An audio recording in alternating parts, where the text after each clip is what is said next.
Good morning, coffee moaners. Good morning, good morning, good morning. Welcome to Coffee Moaning on a Tuesday. Thank you if you joined us last night for our evening coffee moaning, where we discussed a lot about the BBC. The BBC is threaded through a lot of the news today, so apologies for anyone who finds the BBC insufferable. And really, I want to use today's coffee moaning as an opportunity to get a sense of what your take on the BBC is, guys. I want to know what you get from it, what you feel about it, what you think about it, and all the rest of it.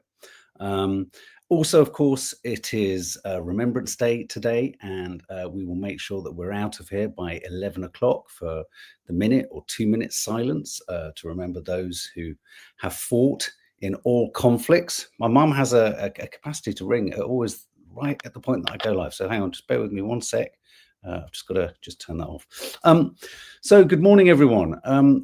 A nice day remembering people dying, musical Jim. That's quite a brutal way of putting it. I mean, for me, the whole point of a Remembrance Day is remembering everyone from every angle of every culture and of every background who have lost their lives. I mean, more often than not, people who have fought in wars and lost their lives are more often than not the kind of, what would you say?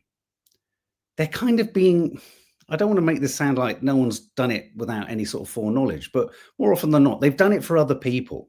They've done it for those in charge, regardless of era, age, ethnicity, background, history. Usually they've been doing it for someone else, someone usually higher up the kind of pecking order, someone who's a little bit more wealthy, who isn't actually on the battlefield, etc., etc. But yes, it's an important day, Michelle Stagg, to reflect and be grateful for everyone that fought. It's also a day to kind of argue for no war at all, which I think is what, say, someone such as the leader of the Green Party, Zach Polanski, feels. They all say it wasn't worth it, says Musical Chimp. Well, I mean, what does war gain you in the end? It doesn't really gain you anything, does it? It kind of gains always future conflicts and postponed crises and resentment, and then potentially future wars. So you're right in the essence of things. But I suppose when people have lost their lives, I think the part of it for me that I have no ethical kind of contradiction with kind of pausing for a moment is, I feel that the vast majority of people who've been lost in war have, by one side or the other, been exploited, whether it be by their governments or by the people they're fighting. So it's, I think the ordinary Joe or the ordinary Jess at the bottom of the pack gets forgotten. So yes, anyway, it is Remembrance. It's not Remembrance Sunday, but it's Remembrance Day, isn't it? War, what is it good for? Fun times forever? Absolutely nothing. It's a tool for autocrats, regimes, governments, those in charge, the powerful, the wealthy, to enact their goals and expand their legacy. So we're going to be talking about the continued ramifications or the potential ramifications of what's going on at the BBC. And we've talked a lot. I mean, me and Nadia met at the BBC. We didn't meet in the newsroom, of course. But I mean, the BBC comes in, is kind of like, it's very easy to always punch down on the BBC. We've been incredibly critical of nearly all of its kind of tilted or insufficient or could do better coverage of the Gaza genocide. And yet at the same time, for the vast majority of people, there's a distinct and definite feeling that the BBC is Hamas. So how do you square that one? At the same time, it's an organization that did deliver films or has delivered films like The Settlers, does have journalists like Jeremy Bowen, trying his best to give us a long-term, deep, granular sense of the crisis in the Middle East. So it's not one thing, the BBC. And I think what people tend to do with it when they're critical of it is they home in on the bit they don't like, and they use that to characterize the whole institution. It's a vast institution. It's much, much bigger. It's much, much more complicated in reach, scope, output than any of our other broadcasters. It's nothing like Sky News or ITV or Channel 4, Channel 5. And in many ways, it's much bigger than most like American broadcasters because it's world facing. So it's no one thing. And I think when you have something so vast and so enormous as the BBC, and this is not a defense of them. This is a description of them. It's easy to find that part of it that doesn't serve your cause, and you can use that to say it's all these things. All of that said, I think you take things on a case by case basis. And this edited clip of Donald Trump, we discussed it last night, but it deserves being said again. What an absolute plonker of an edit to make or to let go out. A concertina edit where, in essence, just if they'd have, you know what, the weirdest thing in terms of the tool bag of an editor, if they'd done nothing other than put in a dissolve between the two clips of his speech, that would have kind of helped and would have allowed them to say, look, we were just simply cutting two parts of the same speech together. Fun times forever. You can't trust an organization. No, okay, so here we go. This is it. Fun times forever. I don't disagree. To defend the BBC is not to defend Jimmy Savile. I'm not saying you're saying that, but this is, I'm pleased you said this, Fun times forever. You can't trust an organization that covers up the likes of Jimmy Savile. You can't, theoretically and on balance, of course you can't. The regime as it was when Jimmy Savile was around has completely changed. It's a bit like our body sheds its skin every however many years. We're not the same person we were 10 years ago. So of course, absolutely, you can't, you know, a company or an organization that has managed to cover up things like that deserves all the kind of criticism and critique and holding a torch to that. But not everyone who works at the BBC was involved in that. Not every department in the BBC had any involvement or any input in that. Even if no one who was involved in that cover-up still works at the BBC. So do you get me? It's like, yes, that, going back to my point, I think you have to take case by case. And in that case, the BBC completely fell apart. It was completely outrageous. And there are many, many others of bad behavior as they've tried to, right down to, I'm not equating in any way, shape or form the severity of what Greg Wallace did to Jimmy Savile, but it's, you know, every case by case basis. It's a vast, vast organization. And in any vast organization, mistakes get made. The best way to deal with it is to apologize for it. And I think that's where they have absolutely made a mistake in not dealing with or acknowledging the mistake of this edit, which has led them into this kind of clusterfuck of a situation. So just bear with me one sec whilst I take a sip. Reese, that's a really good point. Jason Isaacs in What's So Great About Britain shared a thoughtful take on the BBC. He said that although the BBC has lost a lot of respect via biases and policies, it's an essential national notice board. I would argue even more than that, that I think the purpose of the BBC is to be held to account always when they make a mistake, and that it should always be incumbent on them to ensure that the nature of that kind of mistake doesn't happen again. But where I think things get really complicated at the moment is we have a clear, I would argue, as I've put in the title, a clear right-wing coup. This is a very British coup. There is an attempt to change the leadership of the BBC. And I think this whole sorry saga, which is also attached to the BBC's alleged support, literally support, it's argued in some quarters, of Hamas, its anti-Israel bias, which for those of us in the activism community who've been, protesting for and advocating for Palestinian rights, is an absolute joke. It's an absolute joke. I mean, the most astonishing fiction in this whole sorry debate is the idea that you could characterize the BBC as in any way anti-Israel, when I think it has totally tiptoed around the topic using all of the language of whitewashing and legitimizing and normalizing Israel's behavior across the war. Of course, there will be pockets, and of course, there are those well-known groups out there who are basically always just laser focused on the moment they drop the ball. Say, I'm thinking Bob Villan,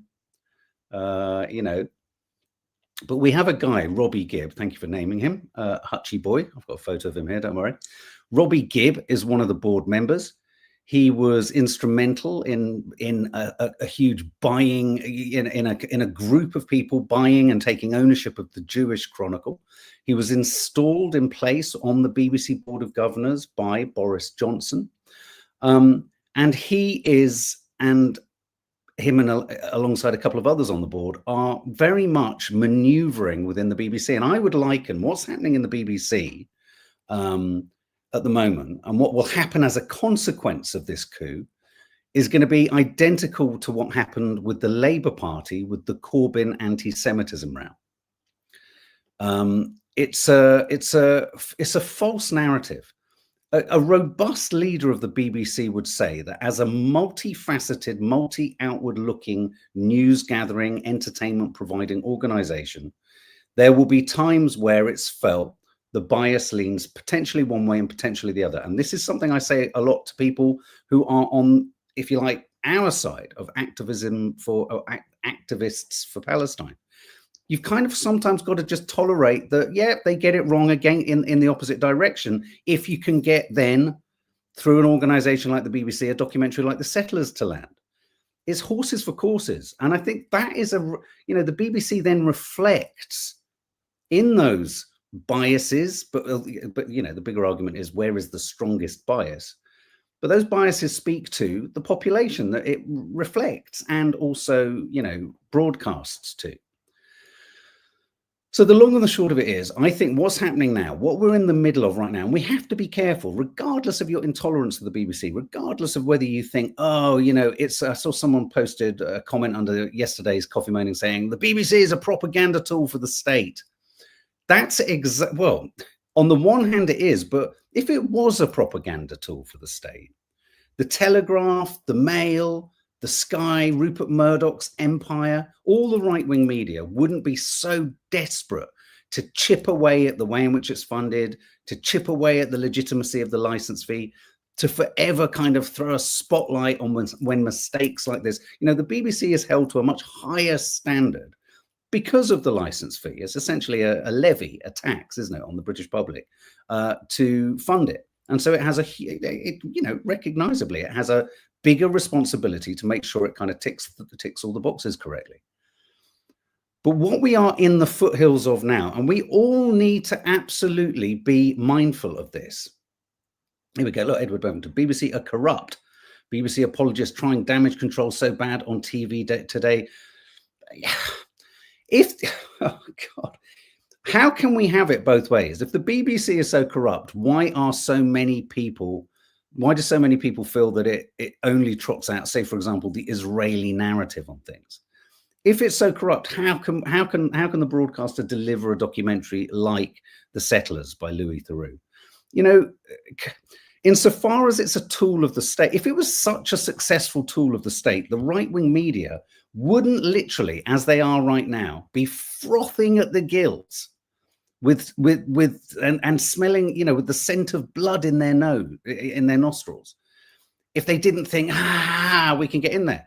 The feeling, by and large, in this country, I would argue, is that the BBC is seen to be a too left-wing, progressive organization, too liberal, too middle class. The idea that it's a right-wing manifestation of propaganda is a joke, but that's what they're trying to get it to become.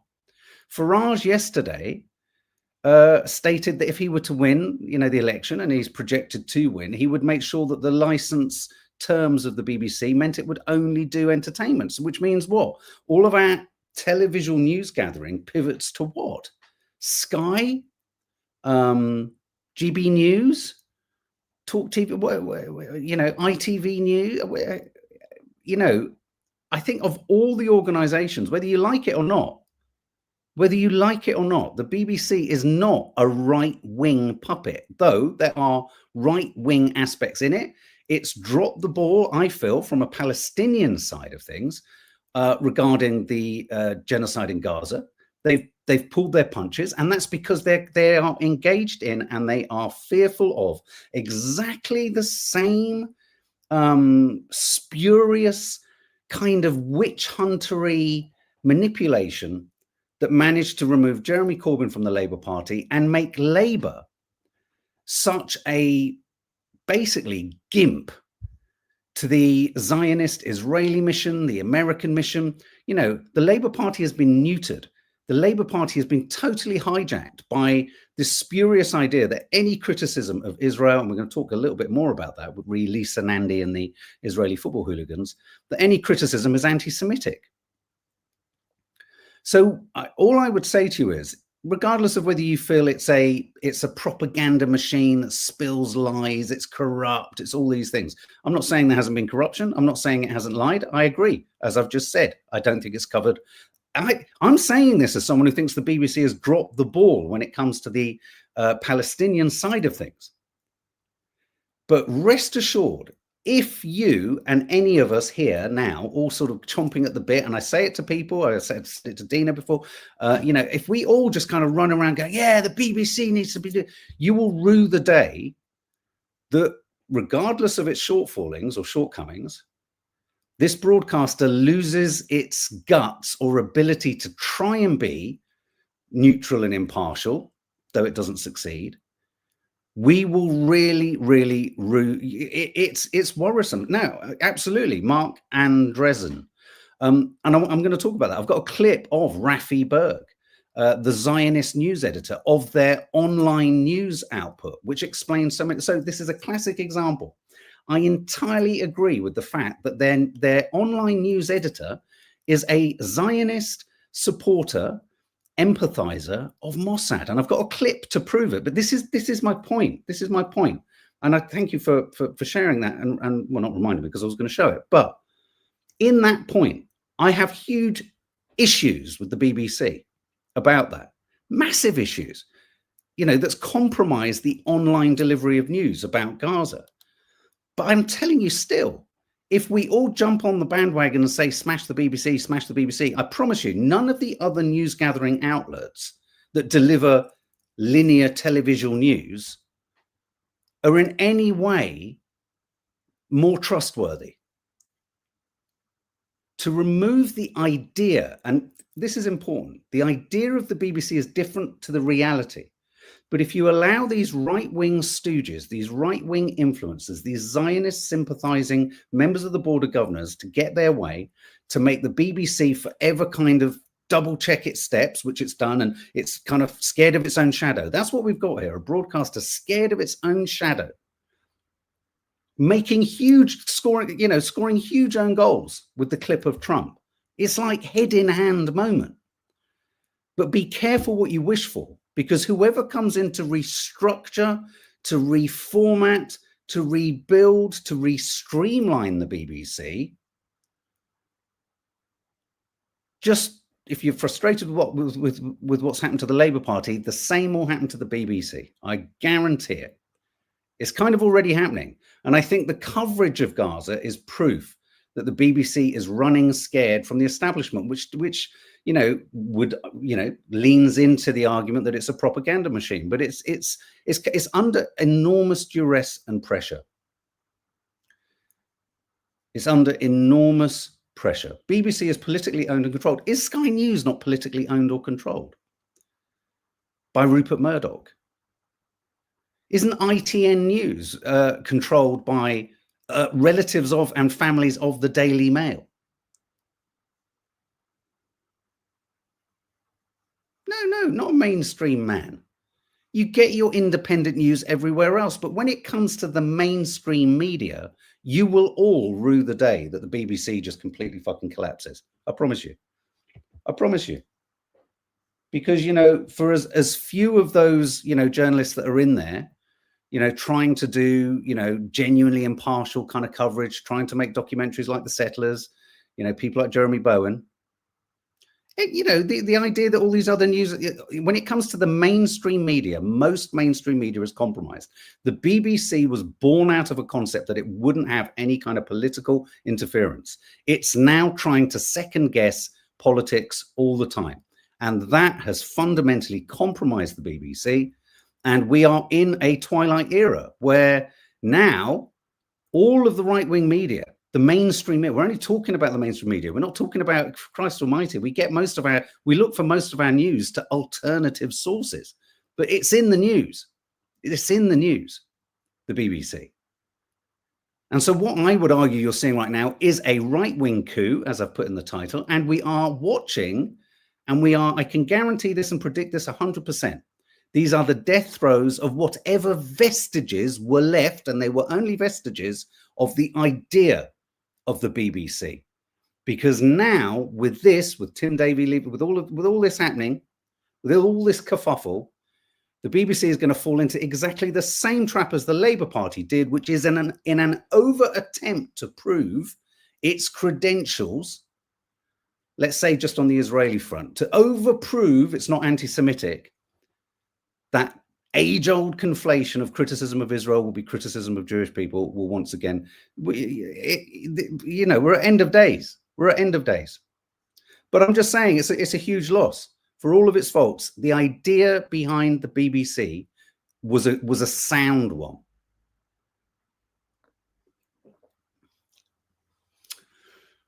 Modtel, this is a right-wing coup manufactured from Israel. Look who they install as the new chairman. I know all eyes are kind of, peeled for that. A rabid Zionist, no doubt. We need the board restructured, but Labour are under control, so we are screwed. You're absolutely right. And what we have here is we have a Labour Party, and I'm going to talk about Lisa Nandy at some great length in a minute. What's happened with the Labour Party is what happened to the Labour Party under Corbyn, or when they got rid of Corbyn. They're trying to please everyone. They're running away from any potential accusation of whether it be anti-Semitism or whatever, or anti, or pro-immigration. They're reactive. And in their reactiveness, the Labour Party are doing all of the damage. They're laying all of the frameworks that when Reform get in with Kemi Badenoch alongside him, both of them chomping at the bit, the Labour Party will have dismantled most of what they come in to dismantle. They're doing the work for them. There's no strong pushback on this. And I hope, and I'll be interested to know if the Green Party, what there needs to be a campaign for now is a reminder of what the point of a public service broadcasting channel is. Unpoliticized, uncowed by, the political sensibility of the time. Rhys Roberts, countries that don't have a public broadcasting system like the BBC, which if you just take the key communal power it can chart within the country, you have crushing siloed segregation of information. Edward Bevington, I can't suggest who I watch. We lost enough channels. Mel X5, BBC needs to take a neutrality approach that's similar to the news agency Reuters. But even Reuters simply prints the press releases throughout the last 2 years. What the last 2 years have been is disastrous for the entire concept of news gathering and the idea of impartiality. The term impartiality has been used as a spurious rationale for not asking difficult questions of countries like Israel or leaders like ours or America. And because you've got a president in America who sues the fuck out of any channel he smells a whiff of kind of, weakness with, that's autocratic, that's dictatorial. That's the same type of behavior with the media as we all stood for decades criticizing Russia for. We just do it in a slightly more kind of allegedly free way. These paragons of neutrality, Reuters, Associated Press, all you need to do is rush in on each of these organizations to their coverage of the Gaza genocide, and you realize that neutrality vaporized on October the 8th. But on that note, yeah, I'm really pleased that you mentioned this. Look at this. Whilst everyone is accusing the BBC of being supporters of Hamas, and all the rest of it, here's an interview with Rafi Berg, who is the editor of the online Middle Eastern online content. It's a wonderful thing how often do you get to be accepted into a circle of trust among the people who belonged to, some of who still work for the Mossad, and sit across the table from them and learn the most incredible stories of modus operandi, and tactics, and subterfuge. And I mean, we don't have the time. I'd love to spend another half an hour talking about tremendous. Look, Danny, shut your ears for the moment. But if I use the James Bond style methods which are employed, cash hidden in chocolate boxes. I'm not sure if that was true or not, but it was told to me, or things like that, which really, as a Jewish person and an admirer of the state of Israel, then to know that these people carry out these kinds of fantastic operations. I mean, it's what makes you tremendously proud. Absolutely, talking about it, still gives me goosebumps. Good God, how petrifying. So here's my case in point. Hold the BBC to this in all of its coverage, with all of its journalists, with all of its employees. The idea behind the BBC was solid. The implementation is jaundiced. The current coup, which is suggesting that the BBC is a supporter of Hamas, has just been unpicked right there by Rafi Berg, the head of Middle Eastern online content, which, let's face it, online news reaches much further than news bulletins on the 6 o'clock news on BBC One, or when it used to be BBC World. There was a man, coquettish and almost sort of, so enamored and kind of, I'm on a first date. I've met, fangirling, absolutely fangirling, and sort of, wow, just makes you so proud. This organization that managed to put bombs in pages and kill, collateral damage and kill people. Mossad, renowned for its ability to assassinate whoever it wants. Even the suggestion that they might want to assassinate my dad. God, to sit opposite them at a table and to breathe in the same oxygen as these murderous psychopaths. What a privilege. So my point here is, there is no contradiction in what I'm saying. The BBC is something to be fought for, but also it's something that needs to be, people like him, this compromised, jaundiced, not neutral individual who is in such a senior position at the BBC, needs to be flushed out too. Rather than the firing of Gary Linekers, rather than the pulling of documentaries, what about this chap? And this chap here, who's gone all kind of, ooh, little shy in retire. Oh my God, you're all so gorgeous in Mossad. He's the one that's now suing Owen Jones and Dropsite News because they basically said that his newsroom was a bit shy about being critical of Israel. Quelle surprise. Quelle surprise. But that doesn't mean you destroy the BBC. It means you home in on him, you play clips like him, like we've done, you share it around, and you remind people who come up to you and say, oh, the BBC is some left-wing, Hamas-supporting, terrorist-sympathizing nutcase. Go, well, hang on a minute. The head of fucking Middle Eastern online news is this guy. He's got a lollipop in his mouth, and he's like fangirling the Mossad assassinators. Well, Owen should win, but the problem is that, it costs an enormous amount of money. So when these big organizations go to sue someone like Owen Jones or an independent media outlet, then of course they have all the money behind them, whereas Owen Jones doesn't. You know what I mean? So my point is that I can still be a defender for the idea of the BBC, despite this kind of craven fangirling idiot who not only enamored with, he's enamored with the most murderous, manipulative psychopaths who will be in Mossad.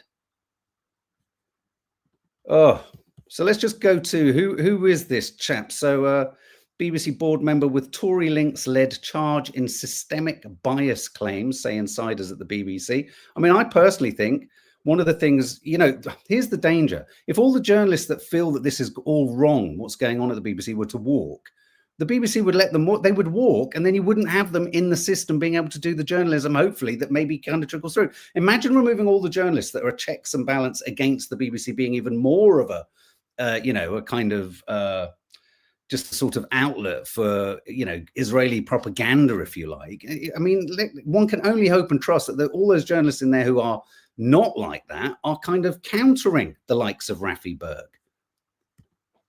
Make no mistake, this was a coup, the extraordinary downfall of the BBC's top bosses. There's Robbie Gibb. He's the guy that was put in there by Boris Johnson. He's the guy who was part of a collective bid to buy the Jewish Chronicle. BBC is now facing fundamental overhaul of license fee. Culture Secretary expected to launch consultation on every aspect of corporation after bias show. You could replace all the words in this with Starmer and anti-Semitism.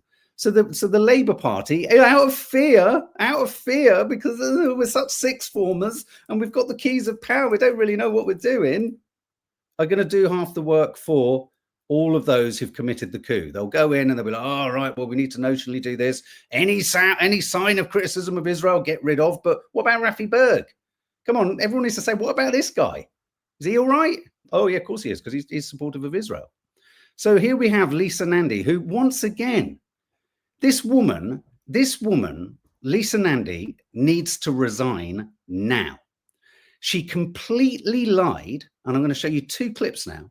She completely lied in her conflation of West Midlands police suggesting that Tel Aviv Maccabi fans shouldn't come to the UK. She totally lied in her assessment of what the intelligence actually told us. I'm now going to play you a clip of Lewis Goodall on LBC challenging Lisa Nandy. Listen to her answers, and then straight after it, I'm going to play you a clip of the West Midlands Police, one of the senior officers in the West Midlands Police, who shares the facts of their intelligence. She has lied. She has done the most dangerous and egregious thing of conflating this decision to ban the fans. And the reason this is important, it feels like it's a historic story, is it speaks to what this government does with any anti or critical of Israel or critical of the Islamophobic, racist fascism of the Israeli government. They are literally stooges for them. And this woman is now responsible for the overhaul of the BBC. She's not fit for purpose. So I'm going to show you the first clip, which is Lewis Goodall grilling her. Of the hooliganism of those fans. Would you like to apologise to West Midlands Police? No, but I would like to commend West Midlands Police for the policing operation that saw hundreds of officers deployed onto the streets with care and sensitivity. It was absolutely crystal clear that the risk to the Maccabi Tel Aviv fans was high. Sorry, Culture Secretary. Chief Superintendent Tom Joyce told Sky News, "We are simply trying to make decisions based on community safety driven by the intelligence that was available to us and our assessment of the risk that was coming from admitting travelling fans." They have been clear this week that the primary driver around this was about the threat posed by those fans. And you said it was about anti-Semitism. That was wrong, wasn't it? It was not wrong. And I'm telling you, Lewis, that I have read that report from West Midlands Police to the Safety Advisory Committee who make the decision. And that report was absolutely crystal clear. Right, I can't hear us say crystal clear again, because here's the West Midlands Police. Clarity. Maccabi Tel Aviv told us they're not too sure why their fans were banned. Why were their fans banned? Was it the threat to them or the threat by their fans? Yeah, so I'm aware there's a lot of commentary around the threat to the fans being the reason for the decision. To be clear, that was not the primary driver. That was a consideration. We have intelligence and information that says that there is a section of Maccabi fans, not all Maccabi fans, but a section of them who engage in quite significant levels of hooliganism. What is probably quite unique in these circumstances is whereas often hooligans will clash with other hooligans and it will be contained within the football fan base.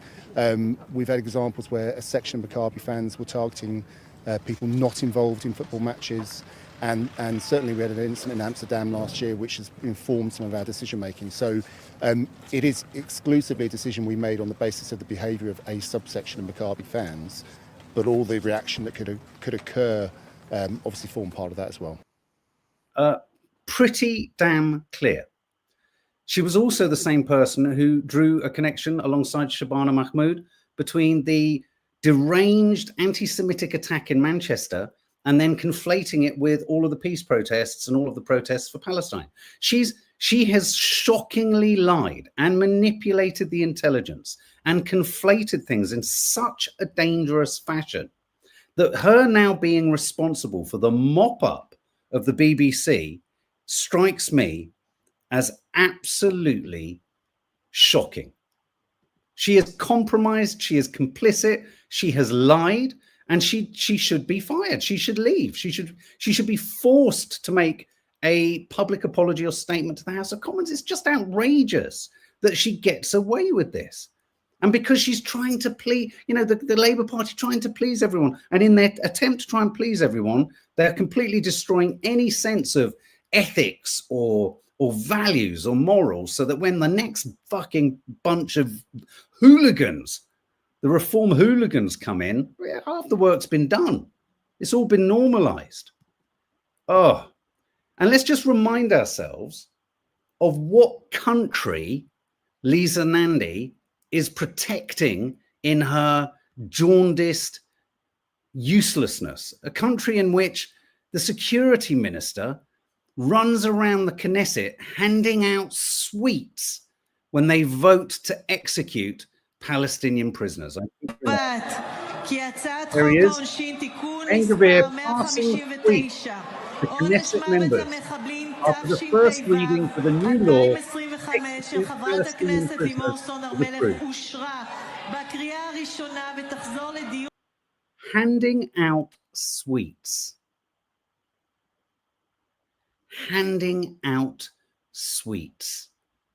That's the regime. Let's call it the thing it is, a regime. He's part of the government, supported by Netanyahu, a wanted war criminal. That's the regime that Lisa Nandy is providing cloud cover for. That's the regime that Rafi Berg, the Middle East editor for BBC Online News, is enamored with and coquettish about. But you know, why doesn't Lewis Goodall play her that clip and say, how does that make you? Don't just say this to some of these politicians. How does that make you feel? How does that make you feel about your wanton, utterly blinkered support for this regime? It's a regime. It's a regime. He's handing out sweets. He's literally like the child catcher from Chitty Chitty Bang Bang, handing out sweets. Sick, evil. Oh, and if you want more proof of how our allegedly neutral, how our mainstream media deals with any new political hope, I just couldn't believe this headline in the Telegraph. Look at this. Telegraph's headline, photograph of Zach Polanski, and it says Michael Deacon. Yeah. Hope you're proud of yourself, Michael. This gurning oddball has just shown why no sane person will be voting Green. And this was in response to the idea that, you know, Zach was asked a question about what would he do about nuclear proliferation. He said he'd go to Putin and ask him to kind of potentially, okay, Putin's not going to respond to being asked to kind of get rid of his nuclear weapons. But he represents an idea. He represents a generation that isn't smitten with the idea of just building more and more arms in order to kind of what? But when you've got this kind of headlining, this gurning oddball has just shown why no sane person will be voting Green. Oh, what a gurning publication it is. You've just got to keep asking yourself, on whose side are you? Hutchie boy Nandy at one time was in Friends of Labour Friends of Palestine. I mean, it's a joke. Oh, wonder what information she was passing on to Labour Friends of Israel. It's interesting, isn't it? Interesting. Yeah, she was Labour Friends of Palestine. Then she was funded by the Labour Friends of Israel. It's just I'm telling you now, it's all fucked. It's all fucked. We've got a Labour Party that's totally compromised. Okay, another headline that I just wanted to talk about briefly was this. St. George's flags create no-go zone for staff. NHS claims poll finds 77% of staff concerned about discrimination from patients and public. And I just wanted to ask what everyone thinks about St. George's flags. I know we've kind of talked about flags. Flags have become very important, haven't they, this year? Flags everywhere. What do we make of them? Do we care? But this is significant, because I think it's not about the flag in itself. It's about who's displaying the flag, where they're displaying the flag, in what context they're displaying the flag, and in what way that flag is displayed, say, in your home. Because this very much is a story that speaks to the work of NHS workers of colour, of ethnicity, who have found themselves very in intimidating situations when they often have to go in to the homes of people. So, for example, like, you know, my mum has carers every day. It would be like them going into, and a lot of the carers that are looking after her are Muslim. It would be like them going in and seeing, I don't know, a sort of, funnily enough, probably an Israeli flag or a IDF image, or, you know what I mean, or a clearly racist sort of, or if a St. George's flag was like wrapped around this and wrapped around that. The feeling and the sensibility around the St. George's flag, and it's not the flag's fault. Let me just stress this. It's not the flag's fault. It's the person who's holding the flag that's at fault. So let me just give you some of the meat and veg of the actual story. So St. George's flags are allegedly creating no-go zones for NHS staff, with some facing frequent abuse. Some members of staff feel intimidated by the presence of them, including when they're visiting people in their homes. A poll of senior managers in the NHS found 77% were concerned about discrimination towards NHS staff. Wes Streeting said that there's a kind of shocking comeback of 1970s style racism. I've seen this firsthand in A&E wards and accident and emergency departments, where you see, traditionally white members of the British public. It doesn't even have to be words of racism, but just they pull away in a certain way, or they have an intolerable kind of tone of voice with someone of color or ethnicity who's trying to help them. And you sort of think, fucking hell, these people are trying to help you. People here are trying to help you. Edward Bevington wouldn't dream of making, but you know what? I wonder whether the Spanish flag, if it was up in a kind of doctor's, does it feel as threatening? Do you not agree, Edward Bevington, that do you feel the St. George's flag has been weaponized somewhat when you see angry people draped in it on marches and things like that? If a racist comment was made, police should be informed.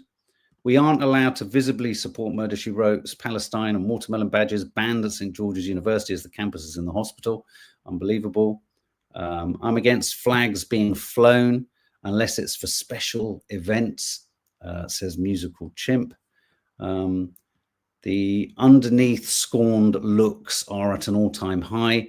Have had a couple of instances of that recently, but nowadays I return the stare. Yeah, I mean, it doesn't have to be. And this is where this again is where I'm not racist. The I'm not racist, but people say I'm not racist, but they might not say racist words. They might not behave obviously racist. But when someone of color or ethnicity comes near them, asks them anything, there is a tone that's intolerant and rude and unfriendly, and creates an atmosphere or a sensibility in those trying to provide the care. For example, that intolerance of someone who you can't understand what they're saying. Well, it's not necessarily that person's fault, but we're encouraged to be cross with the person who we can't quite understand their accent. It's a strong accent.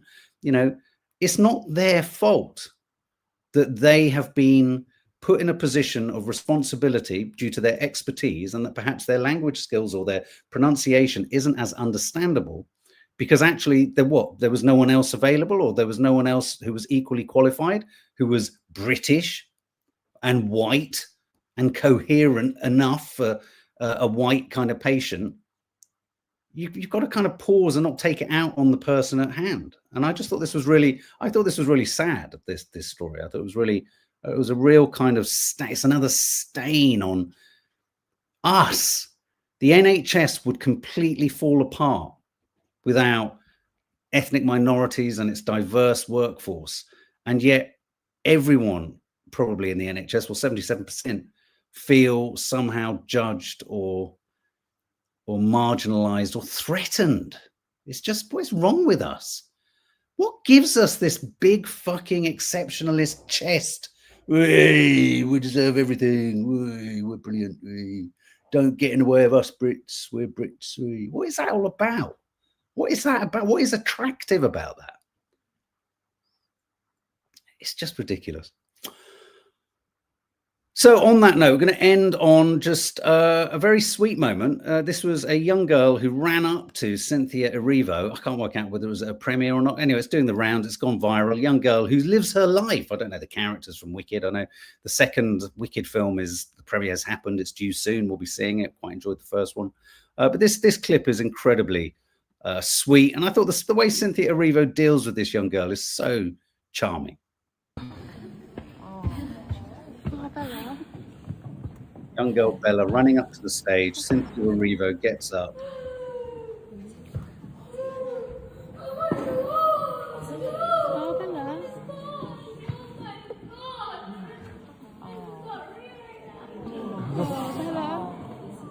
So I'm just going to pause for a minute. There they are, just looking at each other. Bella's emotional meeting with Cynthia Erivo. Anyone who knows Bella knows how special Wicked is to her and how it's been a part of a big healing journey for her anxiety and her panic attacks. Elphaba and the Land of Oz were her strength in times when she needed it. I think she's going to remember this moment forever. She's been trying so hard to go to the London Wicked for Good premiere, but I think this just tops it. Thank you, Cynthia Erivo, for being so patient and gentle with her. We love you.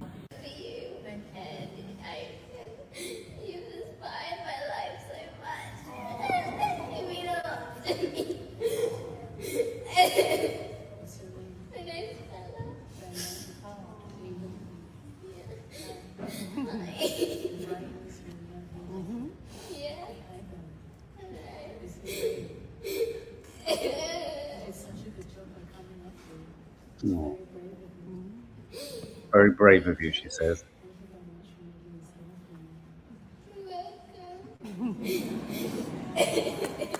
Oh. How, that's just, you've got to be made of fucking granite if that doesn't move you or kind of warm your heart. Very sweet. And for anyone who lives with or has children, or anyone who's struggled with anxiety and panic attacks, it's crippling and awful. And I just love the way Cynthia Erivo just took the time in a public setting. She's on stage to just lock in with Bella and hear her and see her. And it wasn't one of those, understandably, lots of celebs get hassled for so many signatures and everything, but she gave it the time it deserved. Very life affirming. Human beings are nice sometimes, says Rachel Thomas. Absolutely. LaRue Johan, ban the BBC now. Which, just out of interest, LaRue Johan, as you smash in at the end there, ban the BBC now. What's your political hue? What side of the political equation are you? Would you identify, if you had to identify with a British political party, what would it be? Green, Reform, Conservative, or Labour? Any of them? Or, if you've got a strong opinion on the BBC, I presume you're from the UK. But yeah, no, be just interested to know. Ban the BBC now. What political hue are you? Me too. Human beings are nice more often than not. Very important point to make there. That's very much Nadia's feeling. Beautiful to watch, says Sheila Patterson. Art. What a lovely woman, so genuine. Sonia Donovan, the lady has a beautiful heart. She also bowed down to her level, passive-aggressive, sign of an empath. Nessa, it seems everything normal is classed as right-wing, says Nessa. Again, what are you referring to? Tell me what the normal is, and I'll tell you if it is right-wing.